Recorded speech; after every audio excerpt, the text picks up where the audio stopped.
Hello and welcome to today's Thought for the Day. My name is Laura and I'm the curate here in Portishead with the Church of England. Today we're going to be exploring a passage, Philippians chapter 4 verses 4 to 7, and it's our lectionary reading, so it's a reading that's given to us through the Church of England as we make our way through the Bible in a cycle of 3 years. Now, this is a passage that some of us may be familiar with. It's one that's often given to us when we're feeling a little bit downhearted or as an encouragement to pray. Because as we'll explore later on, Paul tells us not to worry about anything. And yet the words which are shared in this particular passage are shared with us during the season of Advent, the season of waiting, the season of knowing that things aren't all as they should be. And yet we're told to rejoice. But we aren't told to rejoice because everything is fine. We're told to rejoice because Jesus is near. We're told to rejoice because we can make known to God all things that are on our heart in the same way that God has made Jesus known to us. We're told to rejoice in the darkness and in the anxiety. Paul writes that we're told not to worry about anything, but to come before God with prayer and supplication with thanksgiving, to let our requests be known to God, and the peace of God, which surpasses all understanding, will guard our hearts and minds in Christ Jesus. It's almost like God knows that an important step in finding our peace is to search it out, much like the wise men and the shepherds sought out Jesus. And that another step in experiencing peace comes through our sharing of burdens with others. But in the Greek, we glean even more understanding when we unpick this particular passage. My interpretation of the passage by looking at the Greek goes something a little bit like this. Don't be worried. You're divided or pulled in opposite directions when you're worried. You'll only fall to pieces. No. Come to the God who is near with your pressing and urgent needs. And if you're in a place where you feel like begging, there is no shame here. But when you come to God, remember that it is all about grace. Our prayers a gift to God and God a gift to us. And in exchange, you'll experience what it means to be truly whole and healthy. And all that is broken will be brought together. You won't understand it all, but you don't have to.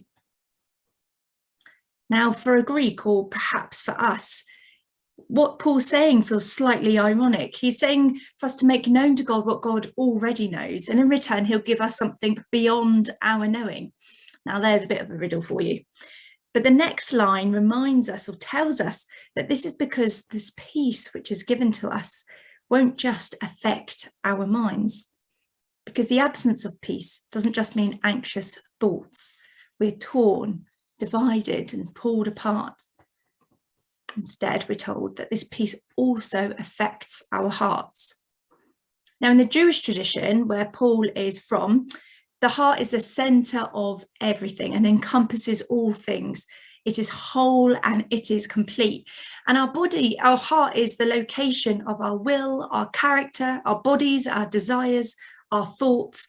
It's not sort of just the emotional feeling centre as we would perhaps interpret it today. And so this peace affects everything about us. It affects our minds, it affects our hearts.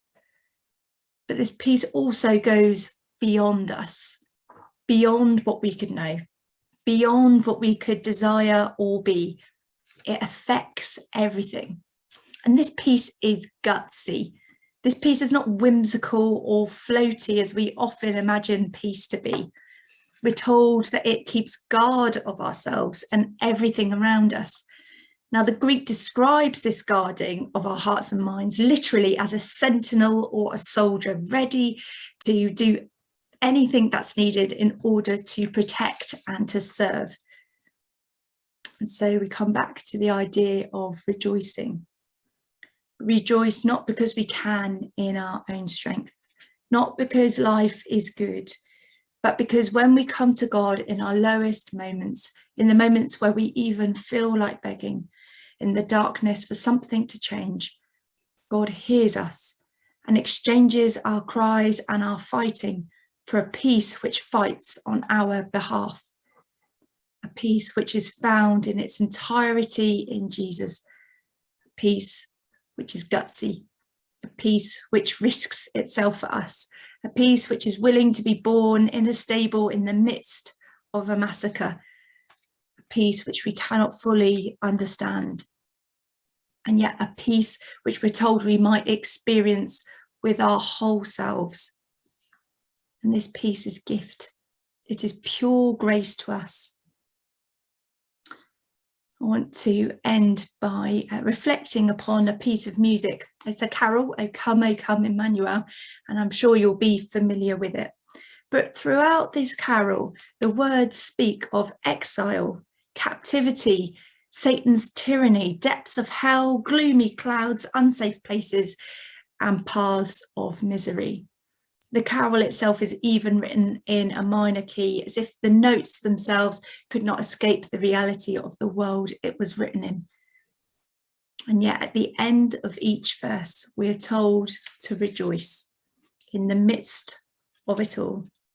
We're told to rejoice not just because God is close, but because God is with and near the brokenhearted, the captive, and the poor. Today, our lectionary reading and this carol reminds us that wherever we are, God is not only close, but with us. And his peace is guarding, hoping, working, risking everything, so that we might know what it means to rejoice in the light of the God who dwells with us in the darkness.